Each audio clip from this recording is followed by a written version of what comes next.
I have done it. Okay, and so obviously the box is fairly straightforward. That's just, I think, what, about 4 or 5 mil plywood. And the what gave me the idea to make it was I had this box. It was actually a jewellery box of my girlfriend's. You've probably seen them. They have this like alloy framework around the side, and this part's usually black, and they have a fancy handle on the top. Well, this is all the furniture from its construction, and I used that. And when I took it apart, I thought, you know what, that'll make quite good for a trailer to like edge it and finish it and things. So I used all that lot to put it all together, and that's what kind of started it off.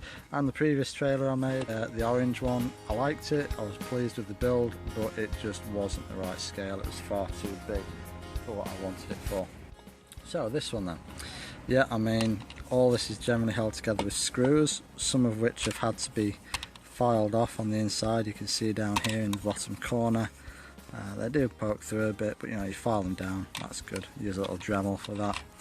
And these ones here are a little bit rough over the top edge, they need filing again. Let's try and finish those off a bit better, get them smoother, because it's got a little bit of an edge on them. Now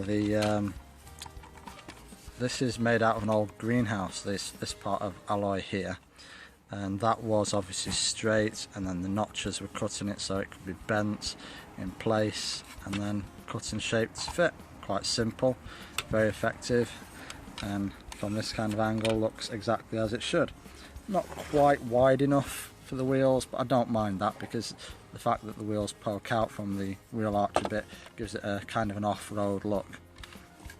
Now let's flip it over, go to the mounts. Now these are actually spare mounts for, what was it now? It was a VW Beetle, not Beetle, sorry, camper van. These are spare front wheel nuts, so let's hope I don't break any, because I nicked the spare ones that came with the kit.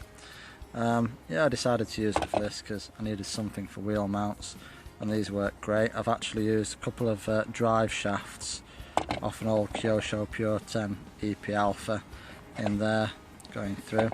Now what I didn't account for was the fact that normally speaking this would be actually submerged into the wheel, as it were, right up to there, and this part would be right up to there, which I obviously couldn't mount it that close to the end because it was just never going to work. So I was kind of stuck, and then I remembered my wheel spacers that I bought for the Vitera Slick Rock. I have done a video, but I haven't actually made it into a video yet, on the Slick Rock, showing that I wasn't really pleased with it, you know. Whilst it increased its performance and made it a lot better, I didn't like the way it looked. The legs, the wheels looked like they were out on legs sticking out to the side. I just generally wasn't pleased with it on the stilts, so I thought I'll use the stilts for this, and it's worked out great. I had to put a couple of spacers in there just to push it out a little bit further so that the wheel didn't catch on the inside, and that's come out really good. I'm really pleased with that.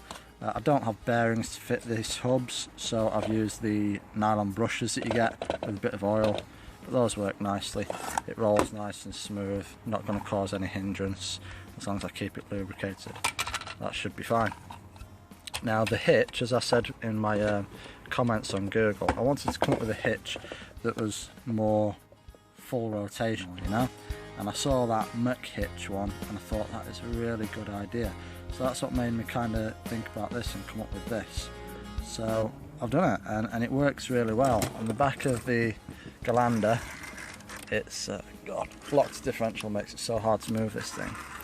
All you see on the back is that, and to be fair, that's under the tyre, so generally speaking you don't even see the hitch.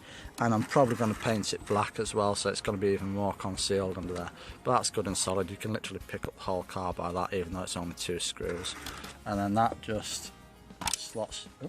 Don't lose the pin. I'm going to come up with something better than that. I'm not so keen on that. I want something that looks a bit more purpose built, but for the time being that will do nicely. And then yeah, that just goes over, and then the pin goes in. Because the tyre's in the way, I put the pin in from the bottom. That goes in through that hole. And yeah, that's it. That's pretty simple. Now, the one thing that you do have with this is, yep, though you've got full range of movement like this. See if I can change how I'm holding the camera here. You've got full range of movement, all nice and articulated. What you don't actually get, because it's a pin going through the bottom, locking the axle in place, you don't get lateral rotation when the pin's in. So you need to come up with something to give you lateral rotation, otherwise you'll go over bumps and the whole thing will lift up straight or risk damaging your axle. So you need to create this lateral rotation, and the way I've done it is actually inside. This is actually just a drive shaft off the ECX Truggy. It's one of the broken drive shafts from that. That's the point at which it fixes on, and on the other end it goes in, and it's like the ones on the Maverick Scout. It concertina is in on itself, and then this is how I made it rotational. This is actually a sleeve going over it. This is actually the inner side piece, and this is the sleeve going over it there, and that is an M4 screw. M4? M3? Can't remember, actually I think it's an M3 screw. That's about 1 inch and a bit long. That goes all the way into about here. I put some super glue on the threads to help keep it in. That's the top cap off a shock to make it look nice and neat, and then I just didn't put it quite tight enough, allowing it to spin, and that gives me my lateral rotation. It is a little bit tight, but then I didn't want this to be loose either, you know what I mean? I could pick that up by that. That's pretty solid, not going to go anywhere under normal circumstances, but equally well, if the truck tips over, it ain't going to cause the trailer to tip. It can act independently, and again, keeping a bit of oil on it makes it all work nicely.